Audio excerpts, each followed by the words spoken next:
O convite também. O meu nome é Pedro Rios, para quem não me conhece, sou professor de língua portuguesa daqui da casa e fui aluno do CAP.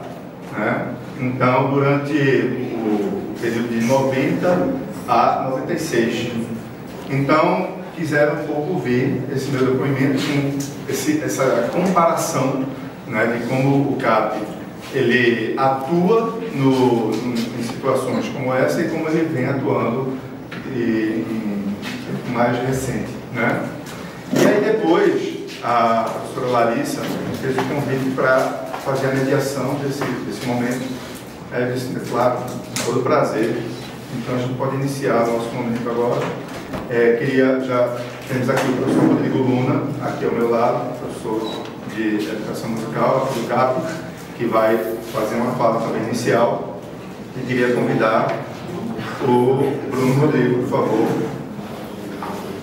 para fazer também uma fala inicial como ex-aluno do Colégio de Aplicação também e pai de estudante no momento atual. Então, acho que com essas falas iniciais a gente começa o nosso momento, depois a gente abre para as intervenções, para os comentários, para as falas que forem se inscrevendo. Pode ser? Só pedir uma ajuda aqui. Se alguém viu uma mocinha de alvão cru, pequenininha, branca, que está com o gravador no dentro, fala aqui na bagunça aqui, se foi movimentado para algum lugar por aqui, aí se ajudou na organização, aqui você está? Certo. Eu ia gravar o áudio, tá? Deixa eu ver. Achou? Show? Não. Pegar o combustível aqui.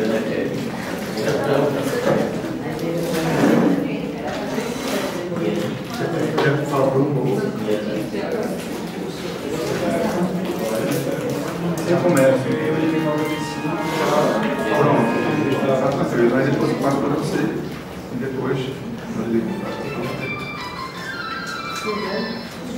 Bom, gente, eu vou fazer algo que eu não gosto muito de fazer, mas para esse momento eu preparei um texto que eu vou ler aqui, fazendo esse breve depoimento, tá? É uma coisa rápida.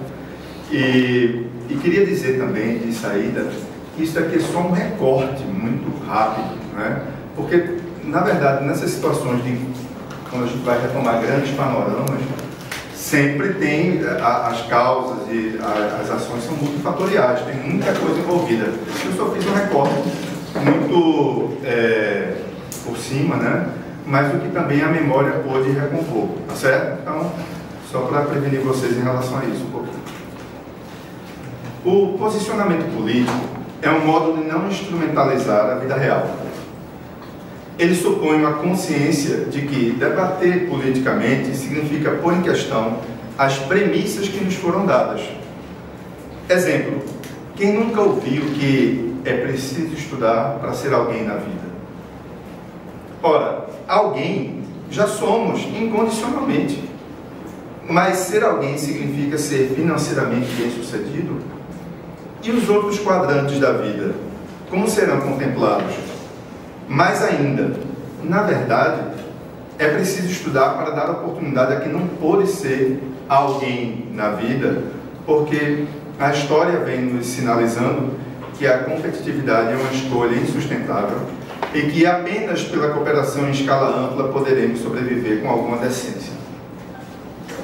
Quando ingressei no CAP, a Constituição Federal tinha sido promulgada apenas 2 anos antes. O senso de urgência da democracia era muito vivo, assim como a percepção de que ela se faz, como no poema do espanhol Antonio Machado, no instante mesmo em que nos dispomos a fazê-lo. Ou seja, eram fortes os ecos a percutirem que o caminho se faz caminhando, assim como as notas da canção de Geraldo Vandré também percutiam com muita força, como ainda hoje. Não quero ser nostálgico. O compromisso com o Grêmio existe hoje, como já existiu ontem, e conquistas significativas foram realizadas por gerações mais recentes de estudantes, como o próprio fato de estudantes terem voto, além de voz, em tantas decisões dessa escola. Isso é uma conquista extraordinária, que é uma conquista relativamente recente. para a gente não ficar naquela fala nostálgica de que, né, lá atrás havia algo melhor, que sempre isso tem um tom de falsidade nesse discurso. Mas o status quo tem suas armadilhas, e uma delas é aquele vencer na vida, que isola o corpo e o necrosa. Eu gosto muito dessa imagem. Sempre que a gente perde o senso de coletividade, é mais ou menos como um corpo social.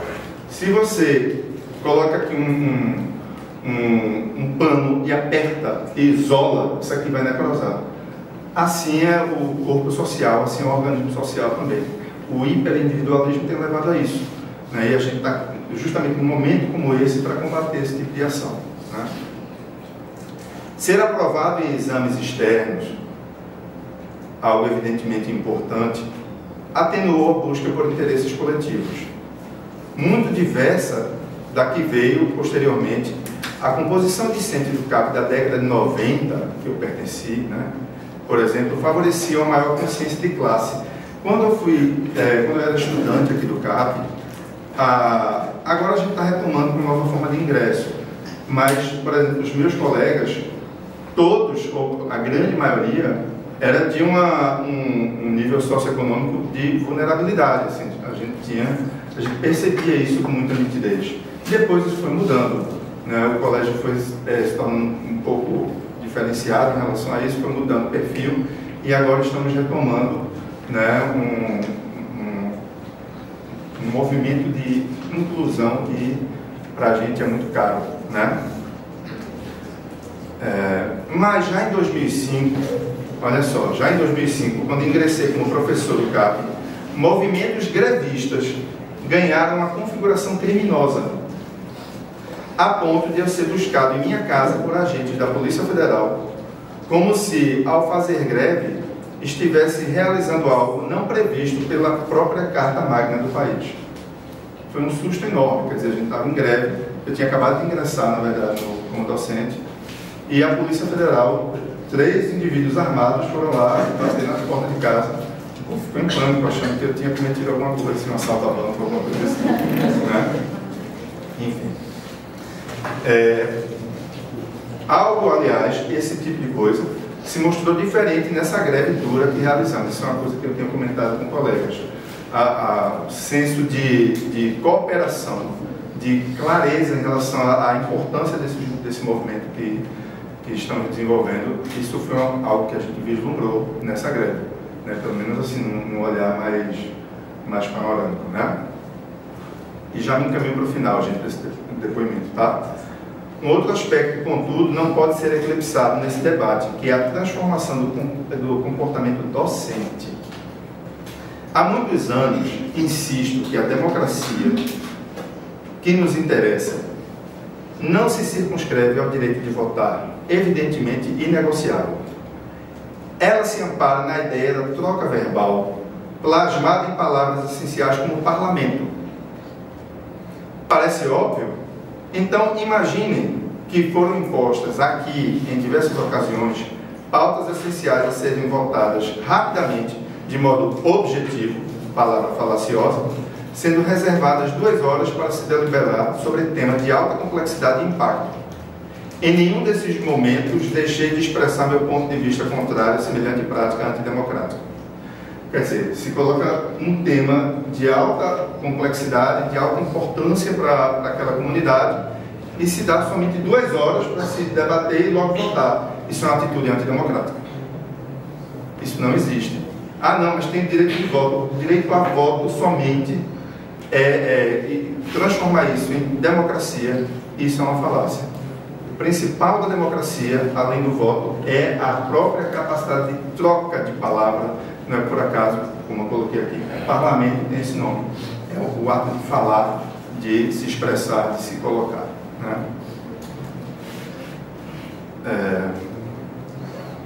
Quando o corpo docente não se empenha em flagrar a propalada microfísica do poder, seja no campo imediato da própria instituição ou nas esferas mais amplas da política nacional, a cadeia de transmissão se faz eficaz e os estudantes, infelizmente, recebem esse legado. Se a paixão é transmissível, o tédio também é. A ausência do corpo docente deste CAP em momentos, inclusive decisivos desta greve, foi algo que não escapou a quem observou os fatos com a atenção que a nossa história exige. Por fim, é preciso lembrar que a palavra liberdade é a mais democrática do mundo, para o bem e para o mal. Capaz de gerar equalizações por meio de lutas memoráveis, também é facilmente sequestrada por quem busca suprimir direitos e impor um laissez-faire, laissez-passer, nem que esse passeio seja uma boiada inteira, sem nenhum apreço pela Constituição Federal, nem pelas urgências ambientais, ou uma separação histórica de instituições favorecida de um lado por um altivo desejo de impor e de outro pela servidão voluntária de quem já depôs inerte às armas da reflexão. Então, é preciso termos atenção redobrada. A liberdade pode até ser palavra prévia como estímulo, mas ela só ganha carne como consequência.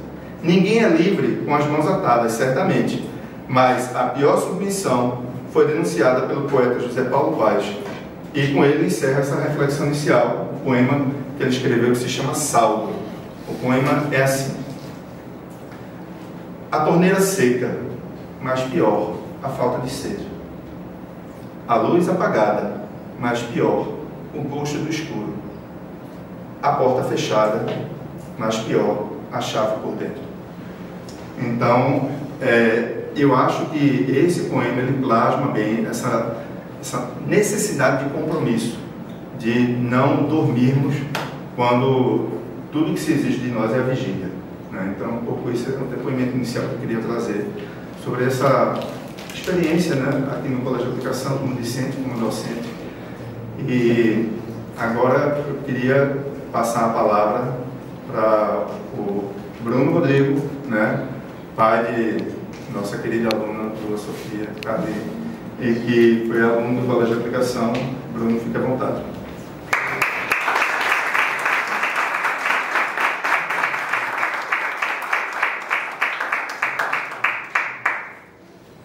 Bom dia a todos, bom dia a todas. Meu nome é Bruno, eu sou ex-aluno aqui do Colégio de Aplicação, também sou ex-aluno da UFPE de graduação, né, e hoje sou servidor, passei boa parte da minha vida aqui, né, nessa instituição, né, e quero agradecer o convite dos estudantes, né, do comando de greve pelo evento, pelo convite. E assim, eu fui convidado para fazer uma fala aqui sobre o Grêmio no Colégio de Aplicação, né, e especificamente do período que eu fui estudante, né, de 1995 até 2001, em que a gente teve um momento muito importante do Grêmio da escola, né. No contexto da época, em 1995, quando eu entrei, o Grêmio ele estava num estado meio paralisado, né, praticamente sem atuação, né. A minha lembrança é de que tinha um aluno que tinha a chave do Grêmio, mas nem se falava em Grêmio. Alguns alunos que entraram, né, nem sabiam o que era Grêmio, né, e a gente estava num momento bem diferente do que é hoje, né. Naquela época não existia cota, o processo seletivo era só pelo concurso, né, e é um contexto que acaba analisando um pouco, né, o acesso à escola, né. Era um momento, assim, no contexto político da época, né, a gente estava no governo Fernando Henrique Cardoso, né, que era um governo liberal, né, que sucateava tudo, um governo que queria privatizar. Nessa época, várias instituições, vários bens públicos foram privatizados, né, e um momento também de arroz salarial, né. Então, assim, naquela época, teve greve em 1996, teve greve em 1998, teve greve no ano 2000, ou 2001, não lembro, mas assim, tinha época a cada 2 meses, né? A necessidade de defesa da educação, né, das instituições era muito grande, né? Como não deixa de ser hoje, né? E assim, diante desse quadro, né, de paralisação do Grêmio, né, o que se dizia na época, talvez o professor você lembre disso, é que quando houve a redemocratização do país, né, houve uma estruturação do Grêmio, né, se não me engano, quem participou disso foi a professora Verusha, né, da minha lembrança, né, e assim, foi um momento de politização, né, óbvio, mas assim, havia ainda alguns resquícios daquele regime militar, né, e havia os interventores que atuavam nas instituições de ensino, né, e na aplicação não era diferente, né. houve o que se dizia na época, os alunos diziam que tinha havido uma instrumentalização do Grêmio para que ele ficasse paralisado, né? Por uma gestão de um professor que atuava como um desses interventores, né? E assim, em 1997, né, que eu já estava na 7ª série, seria equivalente ao 8º ano de hoje, começou a haver um movimento dos estudantes para a retomada do Grêmio, né? A gente chamou isso de a volta do Grêmio, né? E assim, esse momento foi muito importante, né? Houve um momento de muita politização dos estudantes, né? E quem estava mais à frente nisso, né, foi o ex-aluno também, que hoje é professor, Pedro Protásio, né? Que para mim foi um aluno que marcou a história, porque ele chefiou esse momento da volta do Grêmio, né? Acho que alguns professores que são da época ainda talvez ainda se lembrem dele, né? E assim, foi uma mobilização muito grande, né, para se fazer a chapa, né? Houve apoio de outras entidades também, houve apoio do professor Marcelo Barreto também, nessa retomada do Grêmio, né, que foi proposta na época, né, e que se conseguiu, né? E assim, quando houve essa eleição do Grêmio, né, e o Grêmio voltou a ser um instrumento de organização dos estudantes, né, e da classe trabalhadora, né, que também inclui os estudantes, houve muita mobilização em apoio, por exemplo, à greve de 98, né? Houve muito atrito, inclusive, com a gestão da própria escola, né? Porque o Grêmio queria levar os alunos para a ocupação da reitoria na greve de 1998, né? Houve muita resistência, a direção da escola não queria deixar, mas o Grêmio bateu de frente, levou os estudantes, né? O Polo de Aplicação começou a ter representação dos congressos dos estudantes, da UNES, congressos da UNES, né? Mandando delegados daqui. Então, assim, foi um momento de retorno, onde os estudantes retomaram, né? Assumiram, né, com as mãos esse instrumento de luta e de voz, né, de representação. E, inclusive, houve também, havia na época, né, naquele contexto de escateamento também, né, da educação, uma proposta de se cobrar taxa dos alunos na época, né, uma taxa de mais ou menos, acho que R$100, que era cobrada por ano para a compra de material, né. E o Grêmio fez uma movimentação muito grande, foi um momento de muito atrito com a gestão da escola, porque era uma proposta da gestão na época, né? E o Grêmio se posicionou contra, fez panfleto, fez um grande movimento, né? E assim, essa foi uma época que assim, não foi só a época em si, o que a gente fez na época, né? O que os estudantes fizeram na época, o Grêmio atuou na época, né? Aquele momento, ele traz reflexos até hoje, né? Porque assim, foi um momento de muita politização dos estudantes, né? Então assim, houve diálogo com outras entidades, houve um diálogo muito grande com as entidades, especialmente durante as greves, né? E assim, hoje em dia nós temos alunos que estão atuando politicamente hoje em dia e que foram influenciados pelo movimento dessa época, né? E nós temos hoje em dia um ex-aluno daquela época, né? Que é pré-candidata a vereadora hoje, que vai ser, né, nas eleições municipais. Nós temos Marcos, que foi dessa primeira gestão do Grêmio, que é um médico da família que atua politicamente muito forte lá em Brasília. Então, assim, eu estou onde eu estou por causa da minha educação que eu tive aqui, por causa da politização que eu tive aqui. Eu sou sindicalizado, sou filiado ao partido político hoje em dia. E foi muito importante para mim essa época, né? Não só a atuação do Grêmio em si, mas toda a politização que ele provocou, né? Então, assim, eu digo para os estudantes, valorize o Grêmio, né? O Grêmio tem um aspecto lúdico de organização, de organização de eventos, mas ele também tem esse papel de ser uma voz dos estudantes, né? Tanto na questão macropolítica, tanto na diálogo com outras entidades de luta, né? Como também na micropolítica dentro da própria escola, né?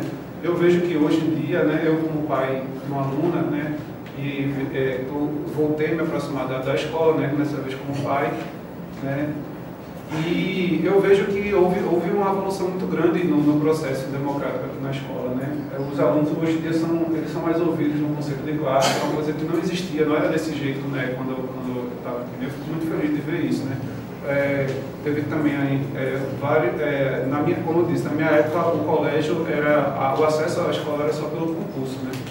Então já houve mudança, você tem um período que chegou a 50% de cota de escola particular ou de escola pública, e depois, né, da pandemia se tornou sorteio. Então assim, tudo isso são conquistas, né? São conquistas que são conquistas para a escola, são conquistas para os estudantes, são conquistas para os professores.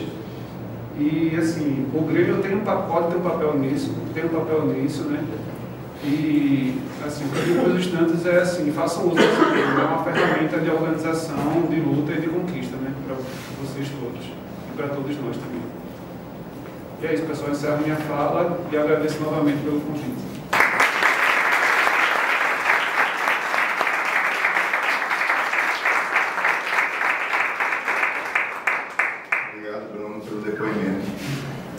Essa recuperação da identidade do Grêmio, ela é fundamental, né?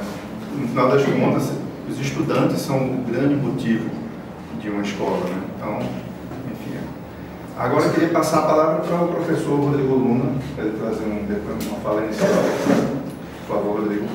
Obrigado, bom dia a todas e todos os presentes aqui. Eu sou Rodrigo Luna, sou professor de música aqui do Colégio de Aplicação, com muito orgulho, muita satisfação. Eu queria começar saudando a todas e todos que estão aqui, porque eu esperava encontrar bem menos gente. E estou muito feliz do número que estou encontrando aqui, tá certo, gente?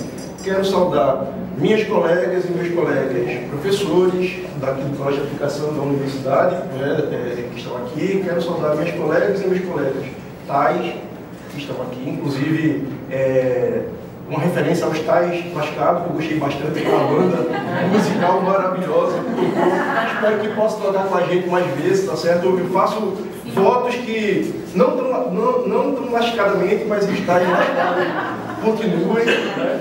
Quero saudar aos pais, às mães, aos responsáveis, pessoas responsáveis pelos alunos, pelos estudantes, e quero saudar especialmente a vocês, estudantes, que estão aqui.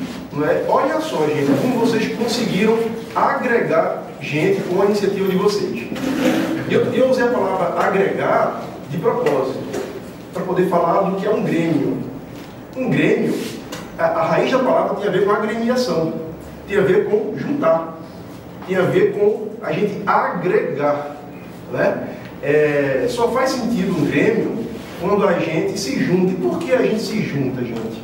Porque a gente vive num mundo onde a gente não depende só da gente. A gente depende uns dos outros também, né? A gente perde isso de vista às vezes.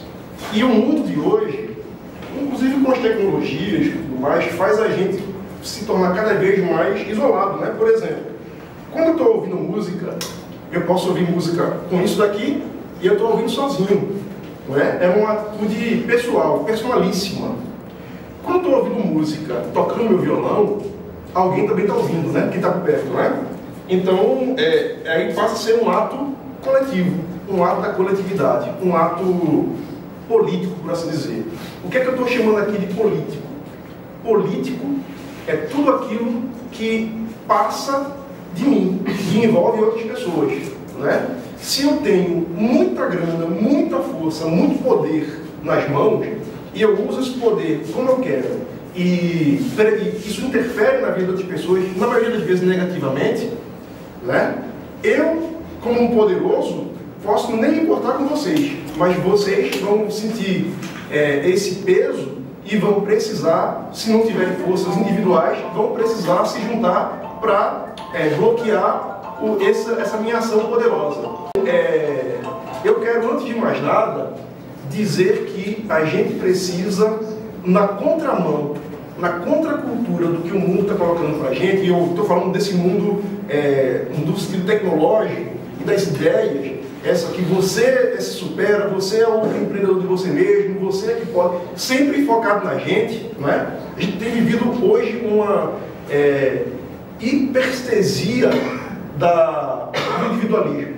A gente tem vivido uma cultura do individualismo superlativo.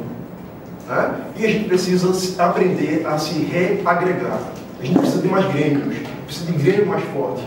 Eu gosto, né, quando o Sponville fala no livro que vocês devem ter lido em filosofia, quem é o estudante aqui do Colégio de Aplicação, o Pequeno Tratado das Grandes Virtudes, né?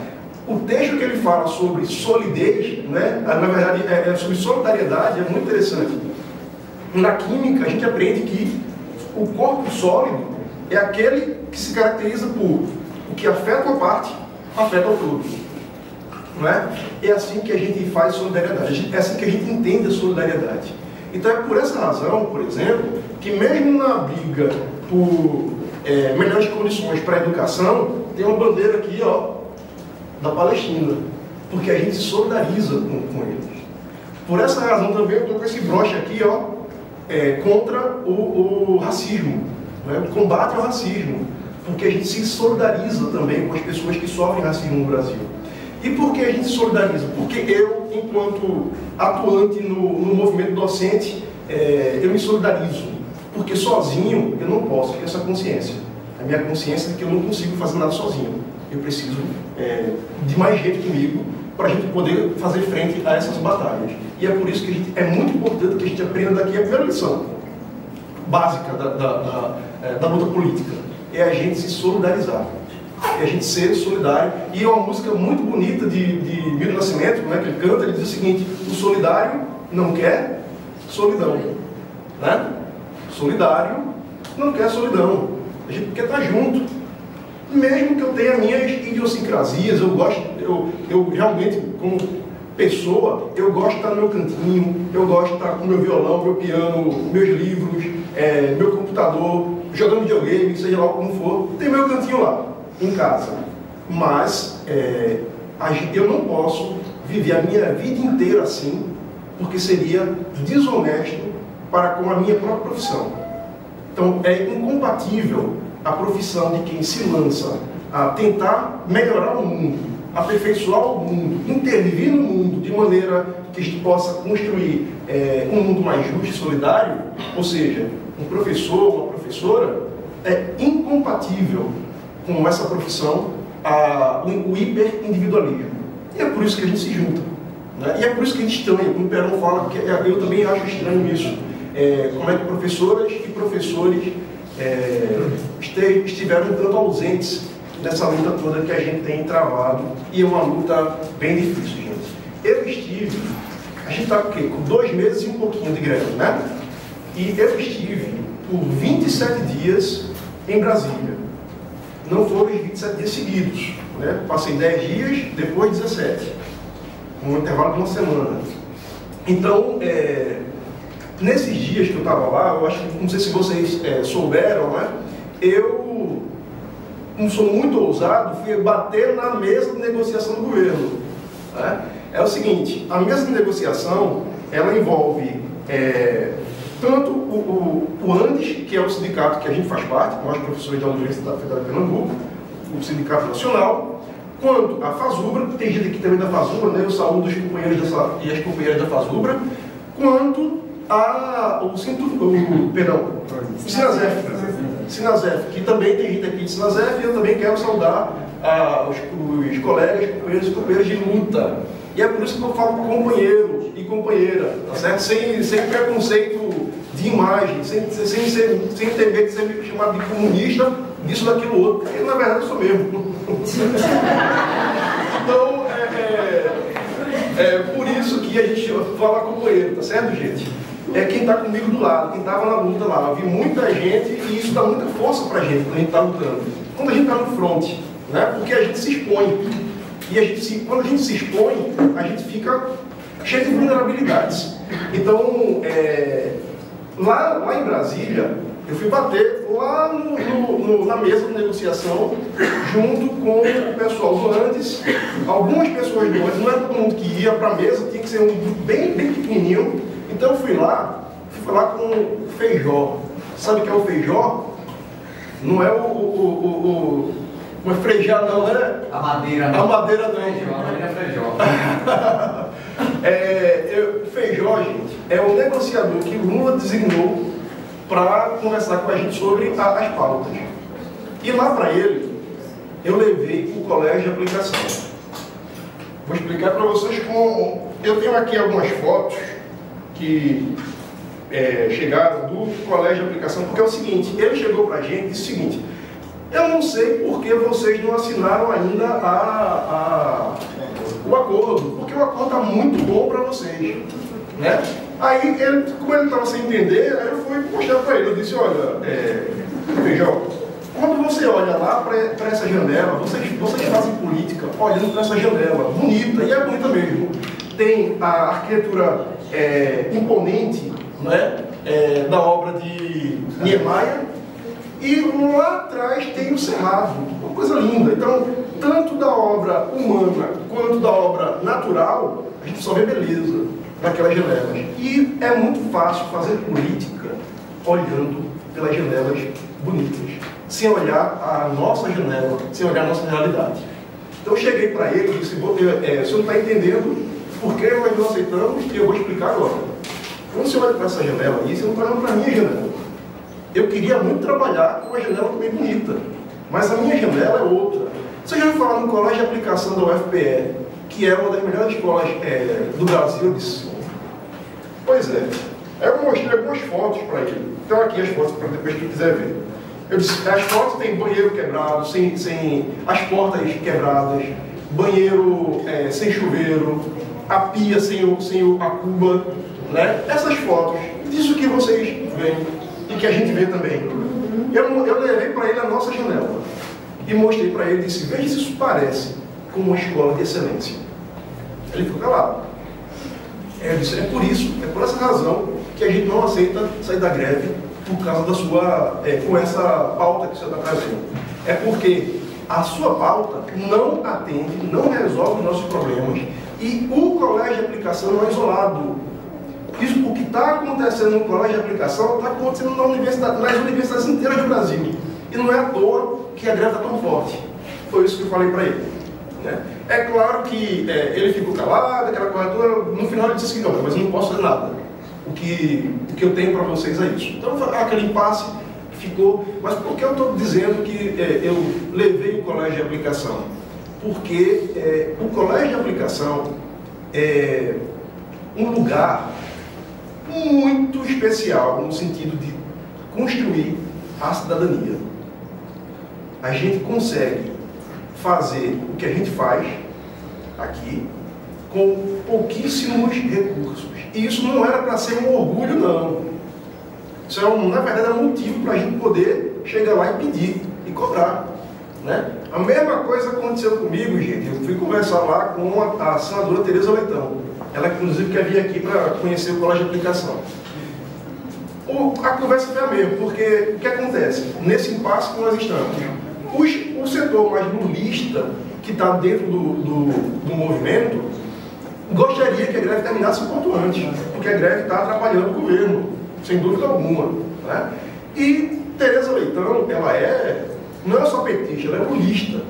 Tem algumas fotos que eu estava tão concentrado na conversa com ela, estava conversando com ela, e que estava comigo foi a professora Bia Costa, que é lá do CAA, né? É lá de Caruaru. Então, eu não percebi que tiraram fotos. Aí tá lá, depois eu mostro para vocês as fotos que me mandaram. Ela estava assim, Tereza, né? Retraída. E eu falando lá, porque eu também levei para ela o colégio de aplicação. Por que eu levei o colégio de aplicação? Porque é a realidade. As pessoas não conhecem a realidade. E a gente precisa dar visibilidade às nossas realidades. Então, a greve é importante por outras razões, entre tantas razões, porque a gente conhece outras realidades. Eu conheci agora, há pouco, a realidade dos técnicos e técnicas. Eu conheci a realidade dos outros centros, né, de documentos. Eu particularmente, conheci a realidade do Brasil, quase todas as universidades, porque a experiência que eu tive lá em Brasília, a gente fica reunido, todo mundo das universidades. Assim, cada universidade manda seu representante, aí a gente fica convivendo, né, lá. Então fiz muitas amizades novas, algumas inimizades também, é natural, acontece, mas o importante é que eu acho que a gente está mais fortalecido para entender que a gente precisa sair desse torpor que a gente está vivendo.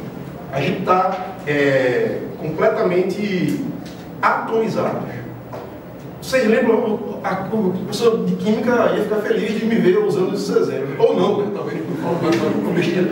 Mas, vocês lembram dos gases nobres, gente? Os gases nobres são aqueles átomos que não se misturam, né? Não se misturam. A gente está mais ou menos como gases nobres, mas a gente precisa fazer ligações covalentes, né? As ligações daquelas que há compartilhamento. Não é que eu tenho que dar algo meu ou você tem que dar algo seu. Não, a gente tem que compartilhar os nossos recursos, aquilo que nós temos, aquilo que nós somos, a nossa ontologia.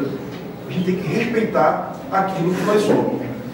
Diferentemente, eu vou até aproveitar a fala de Perón, que eu achei muito pertinente, sobre vencer na vida. A gente, quando fala em vencer, a gente está falando de um jogo, né?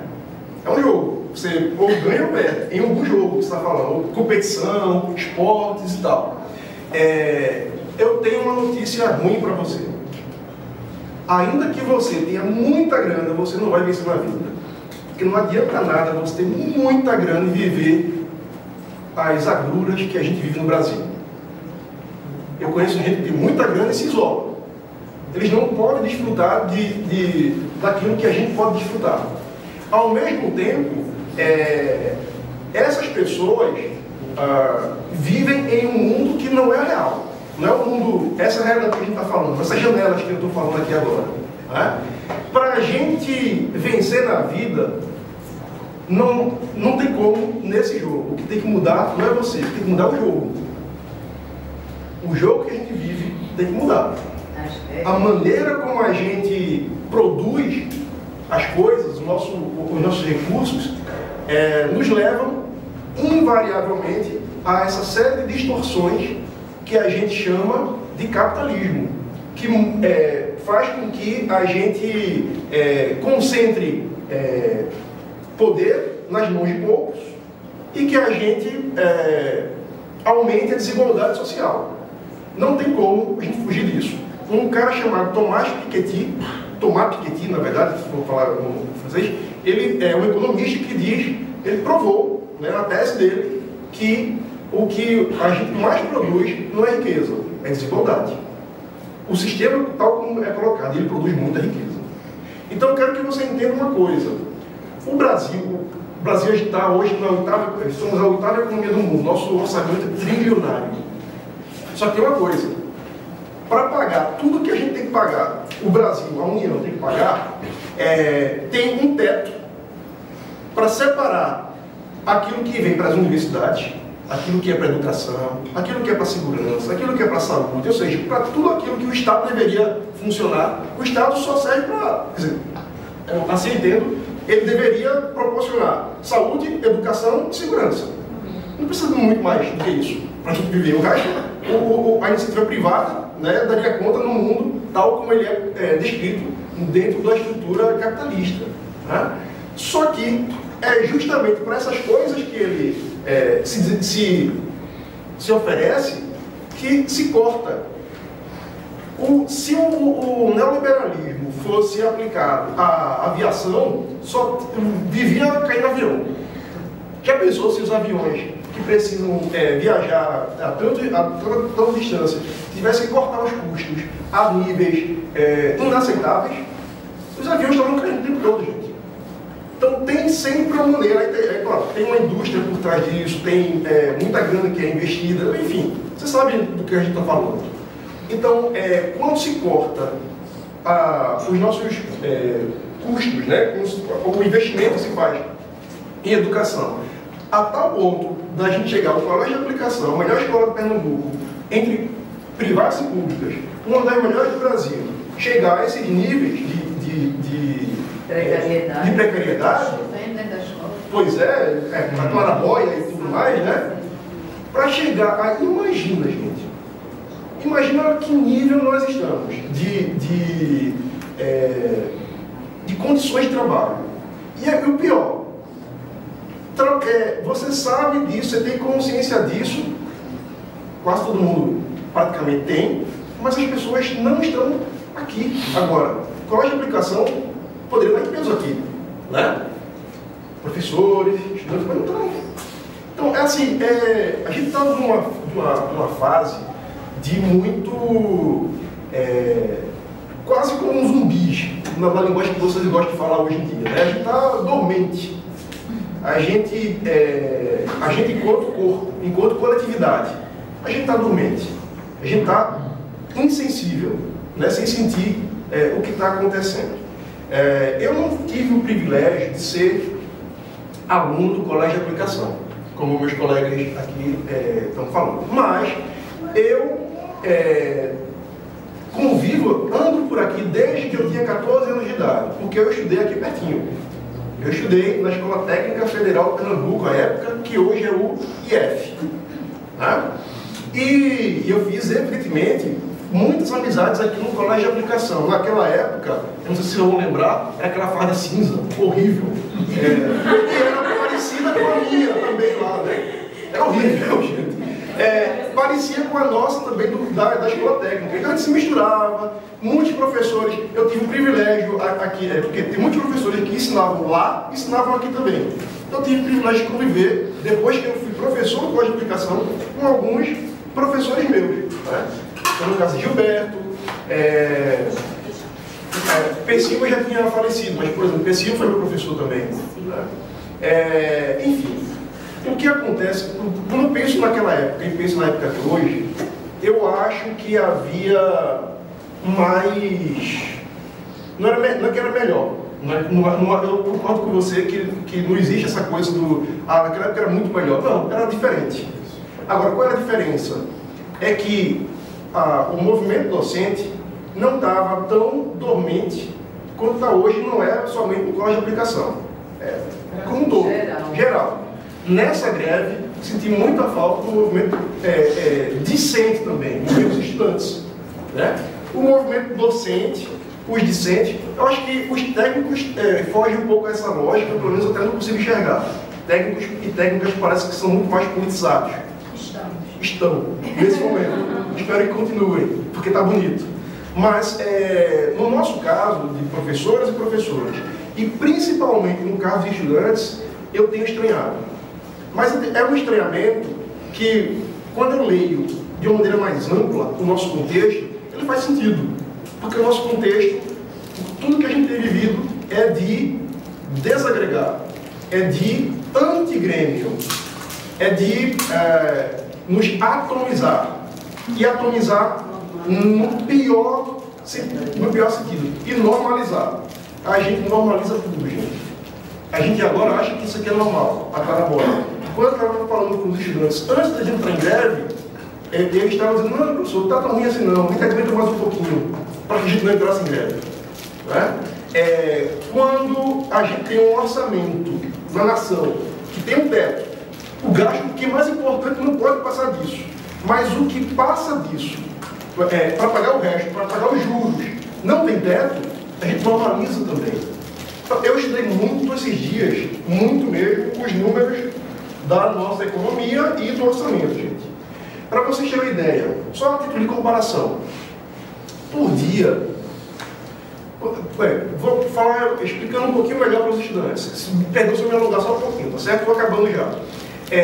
Por dia, a gente gasta com a dívida pública cerca de 6,5 bilhões de reais em um dia. Se o governo dedicasse um dia da dívida pública para a educação, não tinha greve. A gente agora está precisando para terminar o ano 2,5 bilhões. Deixa eu lhe perguntar, deixa eu só perguntar de novo, quanto é que a gente paga por dia? 6,5 bilhões. 6 bilhões. O orçamento da cidade do Recife para 2024 é de 8,2 bilhões. A gente paga o orçamento de Recife por dia de juros. Olha só. Para virar ciranda. Para não se livrar dela e virar ciranda.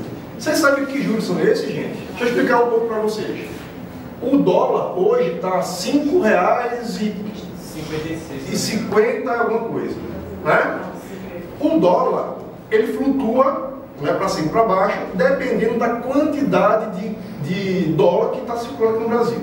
Quanto mais dinheiro tem aqui no Brasil circulando, mais dólares circulando, o equivalente do dinheiro transformado em dólar. Quanto mais tem essa grana aqui circulando, mais o dólar cai.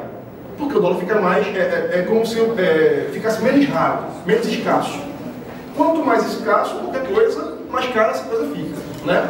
Só que esse valor que flutua não depende somente da gente, depende também do exterior. Por exemplo, nos Estados Unidos, se o governo diz assim, eu vou pagar tanto para que vocês deixem dinheiro aqui com a gente, não gaste dinheiro. É claro que todo mundo, inclusive brasileiro, vai colocar o dinheiro lá, vai querer comprar uma poupança dos Estados Unidos porque é mais seguro, é mais estável. Então, quando acontece isso, se o governo americano aumenta os juros dele, aqui o dólar sobe. Né? Então, tem essa relação do dólar. O dólar alto é bom para os empresários. É bom para aquelas pessoas que eu falei no início, que têm muito poder. É ruim para a gente. Né? Por isso que você compra aquela porcaria do McDonald's, né? Que eu digo sempre que a gente come um negócio caro, péssima qualidade, e tem que de cabeça baixa, né? Tem aquele desenho que você fica olhando uma bandeja e tal. Um McDonald's aqui é muito mais caro do que em outros lugares, por causa do dólar. O preço das coisas são fundados em dólar. Então, por isso que pra gente é ruim o dólar muito alto. Para quem tem muita grana, é bom o dólar muito alto.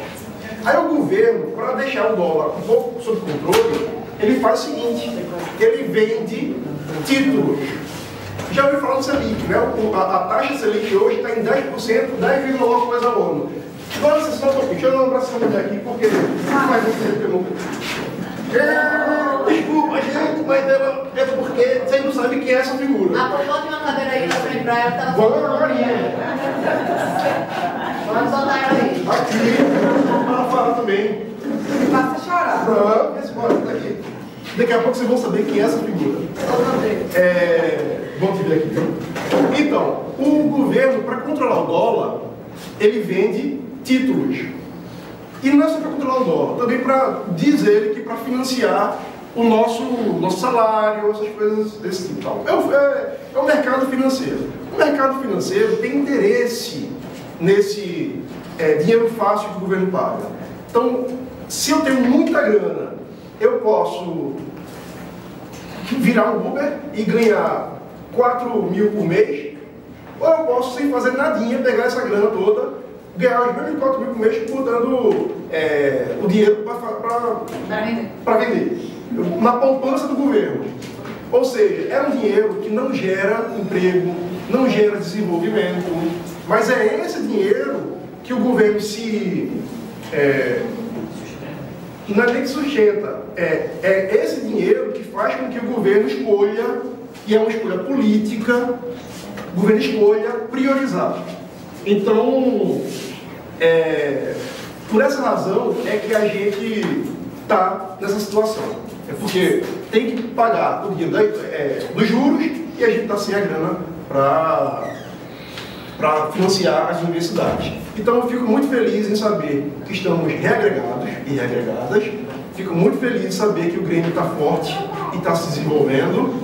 E eu concluo citando Carlos Drummond de Andrade, quando ele diz que lutar com palavras é a luta mais vã. Porém nós lutamos, mal rompe amanhã. Espero contar com a luta de vocês sempre.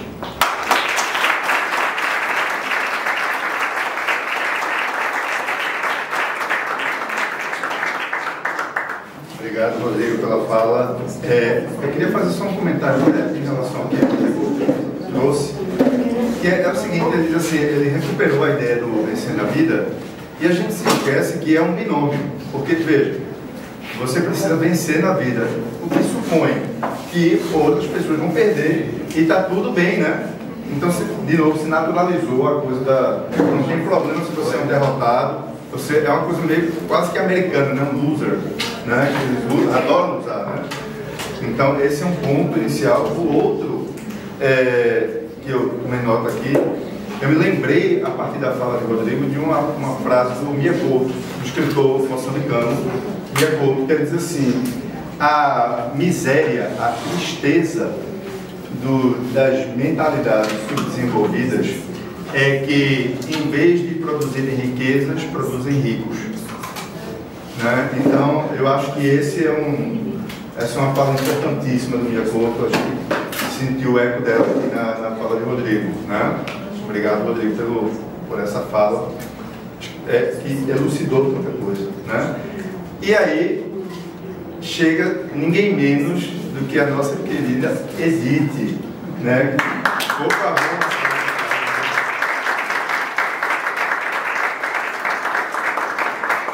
Já que eu estava falando do meu período de estudante, Edith foi muito marcante na época que eu era estudante, né, como uma grande educadora. Né? Então, a gente sempre que tinha necessidade de esclarecimento de várias ordens, a gente recorria a Edith. Ela estava ali sempre de prontidão, né? E sempre meio que abrindo janela, porque para a gente era meio que sombrio. Ela abria uma janela, a gente enxergava melhor. Edith, a gente adoraria ouvir um pouco da sua fala, de você um pouquinho, sua trajetória aqui em relação a esses movimentos de greve, né? Como foi a sua experiência aqui no CAP? De maneira sucinta, não precisa, né, fique à vontade, mas é porque é muito rica a sua experiência aqui no CAP. Não consegue imaginar como é que eu estou aqui, né? Porque não esperava essa alegria tão grande e esse espaço tão bonito, com todos, com professores e alunos do Colégio de Aplicação. Eu vim do Colégio de Aplicação como técnica em assuntos educacionais. Mas chegando aqui, no SOI, trabalhando no SOI, para chamar de meninos que não estavam se comportando devidamente como era esperado, e as psicólogas, uma psicóloga e duas orientadoras, uma se aposentou e duas saíram, então não pode. Eu vou ficar nessa sala, esperando que o professor mande para cá, para chamar a família. Isso não faz parte do meu trabalho, não é da minha personalidade. Aí eu fui numa sala de aulas, aí tinha um SOI na oitava, na primeira e na segunda. Mas aí eu fui numa dos primeiros. Aí cheguei para eles, se vocês querem conversar sobre o quê? Aí eles disseram sobre sexo. Vamos conversar sobre sexo? Então o projeto caminhou, eu junto com um estagiário, portador do HIV naquele momento, e a gente começou a trabalhar, a pensar a questão de como levar daqui do Colégio de Aplicação para outras escolas a questão da prevenção contra o HIV. E foi muito bom, porque fizemos um grupo, a se conhecer para combater, e também a convívio com os professores tão perfeitos, perfeitos mesmo, porque aqui no Colégio de Aplicação se faz as coisas com gosto, com vontade, com um pensamento voltado para a aprendizagem. E a gente aprende, não é só, a gente aprende na relação que a gente estabelece com o outro. E parece que foi. O projeto foi aprovado a nível daqui, do Colégio de Aplicação, depois aprovado na Secretaria de Saúde, depois na Economia, depois na Secretaria de Saúde, e foi parar no MEC e foi parar na Unesco. Então eu fico muito feliz de estar aqui passando essa tarefa, essa informação para vocês, porque eu sou uma simples pedagoga, né? Cheguei no Colégio de Aplicação com mais de 30 anos de idade, e aí eu pensei que tem que fazer, não pode chegar aqui e ficar sem nada, assim. Os meninos aqui, os professores, todos com projetos, que aqui se trabalha com projetos. Eu digo, não vou ficar nessa língua, o projeto foi bom. O pessoal tem que agradecer a vocês, colegas professores, porque vocês são maravilhosos comigo. Me ajudaram bastante. Pessoas com qual a gente aprende e não esquece. Entendeu? Aprende e não esquece. Coisas boas. E assim, fomos caminhando. Hoje eu estou por aqui aposentada, é muito triste, porque estou aposentada, eu fui obrigada a me aposentar. Não é? Fui obrigada, porque chega a idade, a lei não permite mais que vá e ficar em casa. Eu não sou de ficar em casa, eu sou de fazer. Aí estou com um colega no colégio, eu estou no nosso trabalho como formando, tentando formar lá no sindicato uma biblioteca. O que eu penso lá é fazer capacitação sindical. Por que capacitação sindical, né? Porque as pessoas chegam da aposentadoria inocentes e às vezes só quer mesmo chegar e para fazer uma viagem, para ir para Brasília, não sei o quê. Mas eu acho que isso não é dessa forma que a gente trabalha a questão do direito. Então eu penso capacitação sindical para os aposentados. E aí eu estou pensando essa questão da biblioteca, porque é lendo que a gente aprende. Aprende com o outro também, com os outros. Mas a leitura traz conhecimento, traz condições de você conhecer o outro, conhecer o mundo, né? Porque você escolhe para onde vai na leitura, não é? Você vê o que você gosta mais de ler. E vai por aí uma poesia, muito bem, uma poesia, Capítulo Montaia. E outros, né? É a questão, tudo está ali na biblioteca. E eu penso que um dia vou conseguir essa biblioteca no Colégio de Aplicação e fazer lá alguma coisa mais do que ser feito na maioria das escolas, que é só pedir, cobrar do aluno, pedir, cobrar do aluno. Se o aluno não faz aquilo que a gente pede como professor, vai para o sólido, vai para não sei quem lá para fazer a queixa. Tinha meninos aqui que faziam, hoje ele está atrasado já, esse menino aqui que passava o ano todinho devendo tarefas. Aí quando chegava no último dia do projeto, do trabalho, ele chegava com tudo pronto. Que coisa, desafio, né? Que desafio, né? Chegava com tudo pronto. Quer dizer, cada um tem seu tempo de aprendizagem, cada um seu tempo de fazer, e é preciso que a gente entenda isso. Muito obrigada a vocês por isso.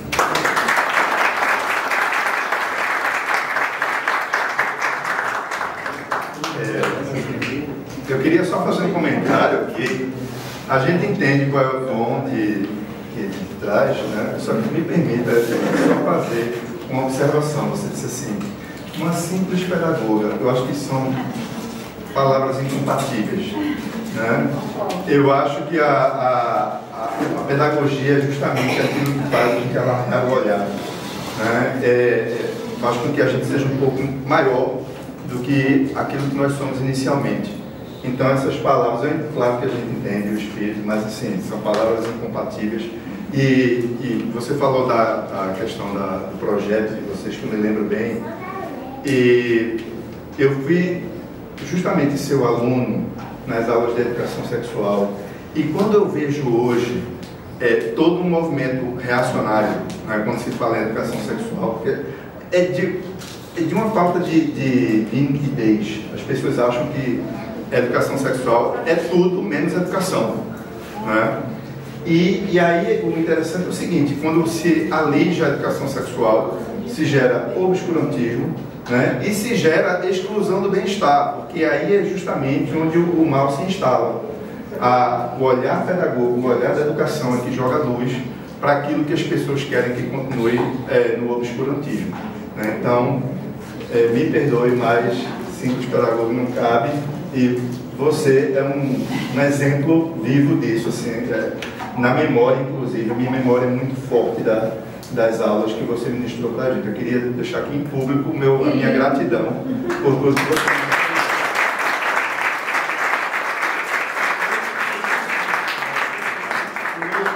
Para vocês todos, eu ligo sempre para a casa dela e dei uma pasta a ela. Ministra Edith. Eu ligo sempre. Então, eu não fazia parte oficialmente do Grêmio, como você, mas assim, vocês estão aqui, então isso é fazer parte também.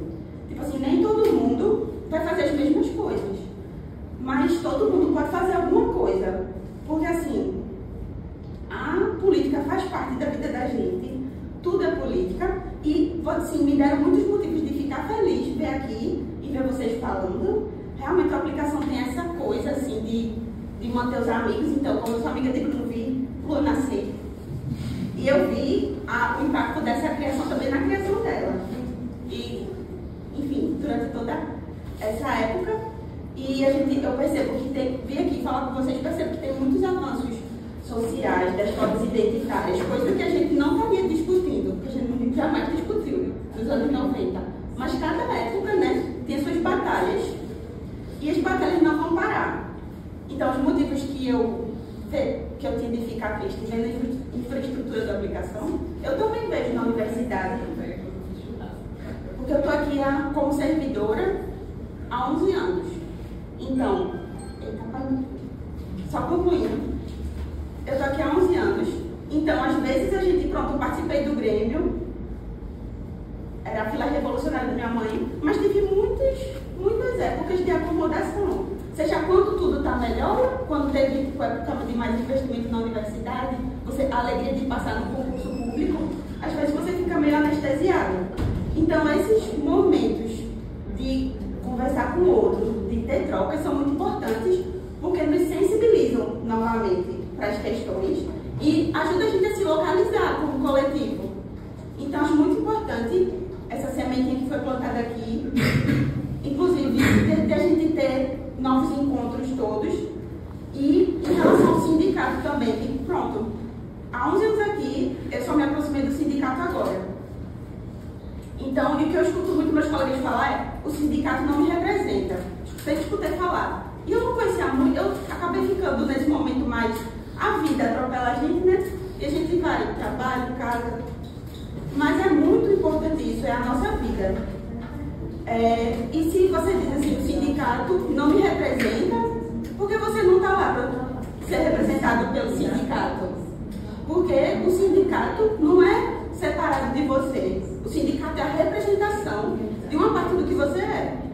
Então, se não nos representa, a gente tem que estar próximo e tem que nos representar, que é a gente. Isso é no Grêmio, isso é nas trocas dos estudantes. Vocês têm muitas batalhas ainda para lutar. Eu espero que a gente esteja junto. É isso.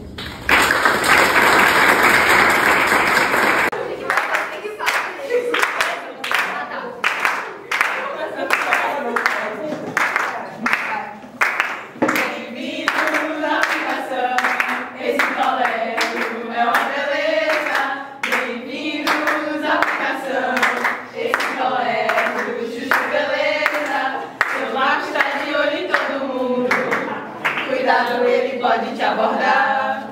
O bigode vai de sala em sala, porque na mesa não pode sentar. Aula chata, todo jogo basear.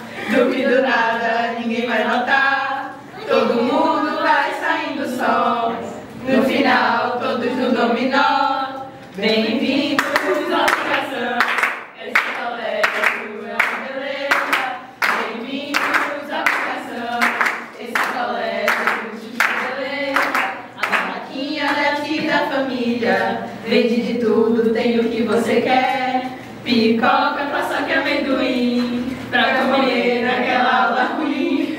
A merenda tem sempre uma fila, vamos logo pra não acabar a comida. Só queria pasta, picos e suco, quando cheguei só tinha um pão duro.